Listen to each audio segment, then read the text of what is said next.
Hello everyone, and welcome back to another Fallout 76 Weapon Spotlight, where today we're going to take a look at one of the better, unique, named weapons in the game, the Unstoppable Monster. Remember, if you like videos like this and you want to see more, do go ahead and subscribe, hit the like button, leave a comment. You all know what to do. To get the Unstoppable Monster, what you have to do at this point is complete daily ops. It's a random rare drop from the event, and in my experience, I either never get one or I keep getting it repeatedly over and over again. But the nice thing about this one is it's tradable, so it doesn't matter what character you get it on. That's really good. You used to be able to get it from survival mode, but that is no more, so now daily ops are the only way. Let's go ahead and take a look at the weapon itself. Now remember, as I always do in my weapon videos, I do put timestamps in here, so if you want to go through the build and all that info, that's coming right up here. But if you want to skip straight ahead to the testing, you can do that too. So here's the weapon. It's the Unstoppable Monster. It's a bloodied power attack Deathclaw Gauntlet, and it has a 3rd star where we take 40% less damage while power attacking. It's a pretty solid combo. In my opinion, I'd still rather have swing speed than power attack. But as far as unique weapons that are, there's a distinct way to get them go, this is definitely one of the better ones. As for mods, it's got the extra claw mod, so we're doing extra damage. The damage number you see here, I'm not fully bloodied yet. I haven't gobbled up some damage-inducing foods, but we'll get to that when we start testing. But as you can see, pretty solid weapon with a little bit of a red tint to it to make it a little more unique. That's really all there is to say about it. Let's take a look at mutations. So bear in mind with this character, this is my Xbox pistol build character, which I've now used to make a second build for unarmed.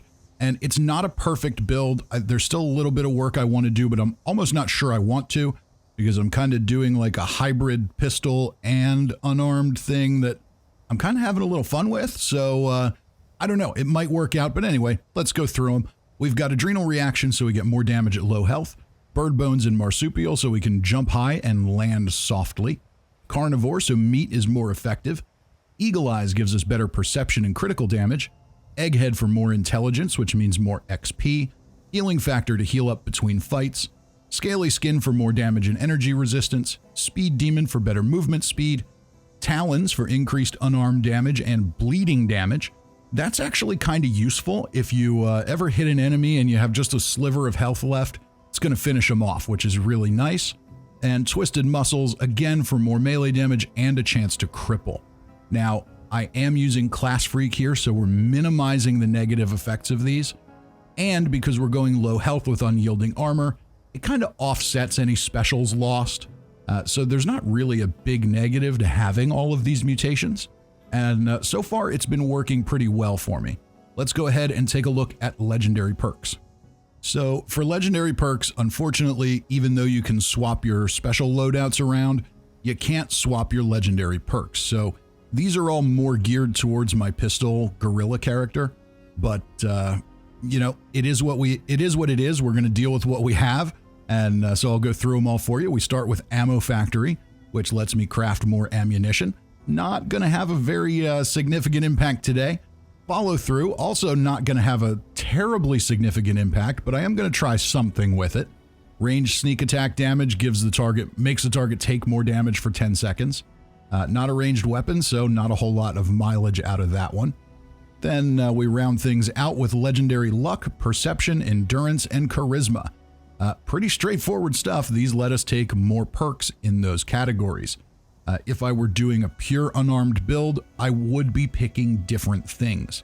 But because we have to work within the limitations of the game, I haven't had a chance to change those. We've got to grind more levels out to do that. The one notable one here is Charisma. When this first came out, when Legendary Perks first came out, I loaded up on Legendary Charisma. That was a mistake. Don't do that. What you want to do instead is load that up in your regular build and pick a different special stat for your Legendary Perk.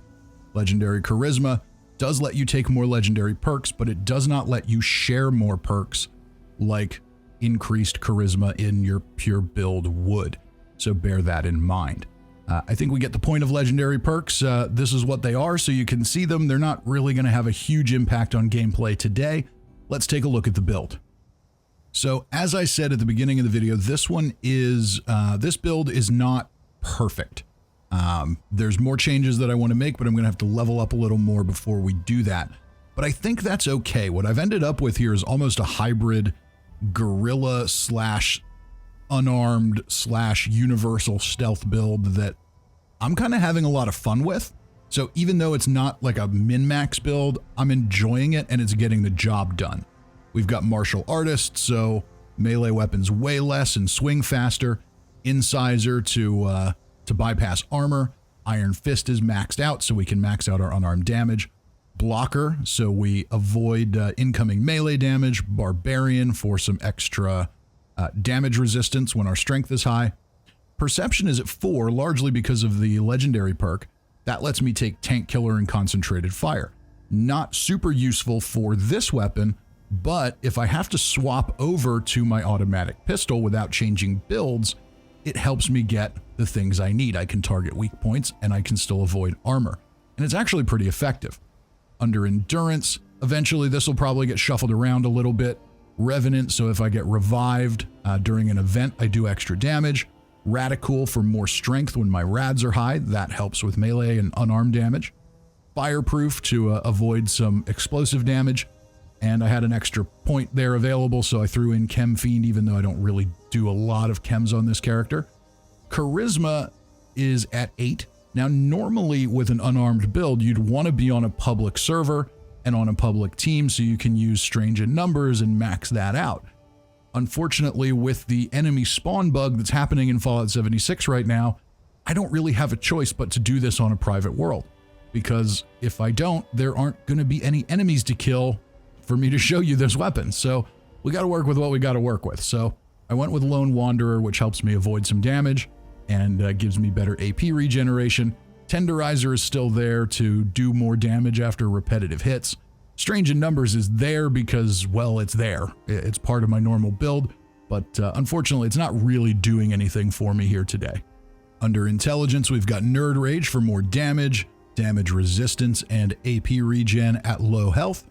Demolition Expert, which does nothing for this weapon, but does do something for the quad explosive 10mm that I rock as a side arm. And Scrapper, so we get more steel, which I use for ammo. Under Agility, we've got that maxed out. I've got Ninja and Covert Operative maxed out. That way, if I switch to my ranged weapon, I get bonus sneak damage there, and I get bonus sneak damage from Ninja. There's been some debate about whether that's working right now. We'll talk about that in a bit. Sneak, so that I'm harder to detect while sneaking. For a ranged build with unyielding armor, you don't necessarily need that. But for a stealthy melee build where you've got to get up close and personal, you need all the help you can get, and we'll see that as this video goes on. Escape Artist, so we can run away and get out of trouble if we get detected, and Adrenaline to stack damage as we take on bigger mobs. Under Luck, we've got Starched Genes and Class Freak, so I can keep my mutations and reduce their negative effects. That's very important now that we're doing 2 builds on 1 character, where we can't swap mutations around. Serendipity is going to help me avoid damage at low health, and Bloody Mess is going to help me do additional damage. So that's the build, and as you can see, not a perfect min-max unarmed build by any means. Let's not create that impression. But we're going to go in, we're going to have some fun, and you're going to see the weapon's still very effective without a actual perfect build. It's a pretty good one. Let's head over to the Whitespring. Now, before we head in, we can see right now my damage is at 410. I'm going to go ahead and take some different buffs here. There's a lot of foods you can use to boost your melee damage. I'm going to pop some Scorchbeast Brain. That's going to give me extra XP for intelligence. Then what do we have here? Soft shell meat for more AP. That looks good to me. Deathclaw steak is going to boost up strength. We'll gobble up one of those. Glowing meat steak gives me more melee damage. What else do we have in here? Mutant hound chops also give you more melee damage. And you can stack these. They're additive, but you can stack them. What else? Anything else good in here? Roasted Mirelurk meat. No, we already got that. And Scorchbeast lung for more agility. That sounds pretty useful. That'll hopefully help keep me nice and sneaky. And we'll favorite Sugar-Free Nuka Shine, and maybe I'll pop one of those at some point. I think we're good to go. Let's head on inside, but we can take a look here and see the effects of everything. Extra intelligence, max AP, extra strength, double dipping the melee damage buff, and Scorchbeast Lung with extra agility. So hopefully that helps us out as we go. Let's head on inside. Okay, in we go. I better get into stealth. And oh, look at that. Dead in one shot, not even a power attack. There's a power attack and also dead in one shot. So you can see with this weapon against ghouls, you don't really need power attacks. You do need to get close enough to hit your target, but that's about it. And now I'm in danger. I got caught. That's not good. Stim up, try and get back into caution. We'll just hang tight here for a second. Okay, we're back in caution, but we were in danger for a while, so things could be moving around. All right. Okay, well, that was a convenient miss. We waited long enough for him to turn legendary. That's good. And I'm still whiffing on some shots there. Okay. Okay, so we've got some ghouls coming out of nowhere. And another one coming out of nowhere, and I'm dead. Well, that was unfortunate. Hopefully this doesn't turn into a habit for today's video, but we'll wait and see. Maybe this will be more troublesome than I expected. I don't usually play unarmed on Xbox on a controller. I'm usually on PC on my mouse and keyboard, where it does feel a little different than this, so maybe I'm adjusting to that a little bit. I'm definitely missing on a lot more shots than I expect. But, okay, well, you know, when we hit, it's very effective. Let's head downstairs and finish clearing the place out. And, of course, we've got that weird glowy effect that we sometimes get if you die.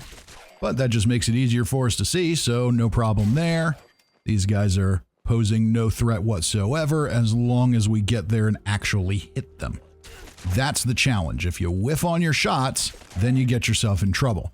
You're trying to do a stealthy melee build. That's the key, is you need to actually hit the things you're swinging at. Do a power attack there, pretty good. Another one, and now we'll just finish him off with some regular shots. So that wasn't too bad. Hit him a couple of times, got detected, but not before we took him out. So now we'll head into the pro shop. And this is where I always get killed when I use weapons I'm not familiar with, so let's see if I can stay alive. Come on, one more. There we go. I didn't even whiff. Okay. We'll head on outside. There should be a couple more out here to clear out, and then we'll be good to go. And we've got one hanging out by the kitchen door. And there's usually 2 or 3 over here. Yep, there we go. One shot kills all around. We'll take that every time we can get it. We don't even need to use the extra power attack damage. Let's head into the deep. All right, and here we are on the catwalk to Kamiland, and we are going to get some liberators. One shot dead. One shot dead, not even power attacks. Okay, we got to try and get through here without getting detected. That's always the challenge. And you're dead. Easy enough. So as you can see, this is a very powerful weapon as long as you can use it effectively, which we are fortunately accomplishing here, but now I've been detected and I missed. Oh no, I hit him. Okay. Nope, he's not dead. Not dead. Not quite dead. That's not good. All right, come on. I hear the heartbeat going. Let's get him. All right, you're down, but we got a lot of action going on out front here. And I'm in danger. Okay, can we run away and get out of danger? Let's head up to... All right, we're going to go up the fire escape. I'm going to take out the missile sniper first and try and thin this crowd out a little. There's always enemies down here, but there's a lot going on here. I just wanted to make sure I had my sneak on, but because I keep getting detected, but I do. We're good. And somehow I'm detected again up here. Okay. Well, that's fine, I guess. We'll just hang tight here for a minute while that clears up. We'll get back into caution. And I'm not doing the sneak so much as a result of damage. The extra damage is great, but I'm much more concerned with just not being detected and safety. When you use a bloodied melee build, you got to get up close and personal, but you don't have a lot of room for error. Let's head back down here and see if we can take this crew out. We'll just slow down our pace a little bit here. All right, I think we can do this. There's one, and you're dead too. Very good. Okay, so we cleared out the front. Grab those stim packs. Head to the back, and I think we're in pretty good shape. We got things back under control. All right, little commie soldier there. And we'll see what a power attack does to our power armor commander. And look at that. One shot, one kill. That's what we're looking for. That's the kind of damage I want to see out of a weapon like this. Now we'll head in the front and see... okay, they're all coming down.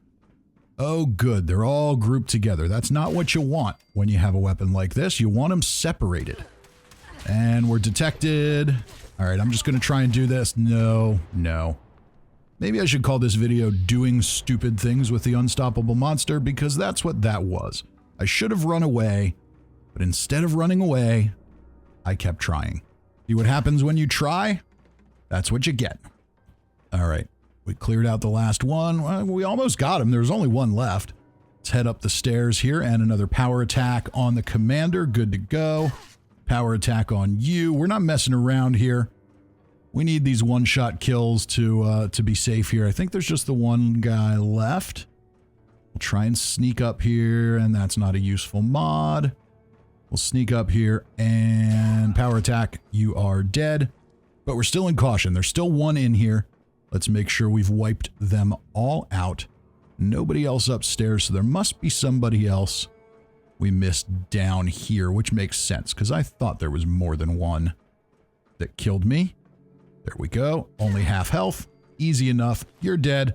Let's go see what we can do with a behemoth. Now here, I want to try something a little different. Once we get a little closer, I'm going to try and hit with my ranged weapon first to take advantage of follow through. Because if we land a sneak attack with the ranged weapon, then the behemoth should take extra damage. So we got one shot on him, nothing significant. And they take that extra damage for 10 seconds. Oh yeah, that's a lot. All right, 1,564 with the power attack. Now we've got bonus power attack, plus he takes extra damage. Yeah, we're doing pretty well there. Plus stealth, all that good stuff. Excellent. Only a couple of swings to take out a behemoth. Always like to see that. Now we're at the Fissure site. And let's go ahead and see what we can do here. Try and get a little bit of a lay of the land, and we have one Scorched over here. I'm not even going to sneak here. I'm going to do my my favorite thing, the VATS jump and swing. When you're running fast, when you're sprinting, if you sprint into an enemy and swing, that counts as a power attack.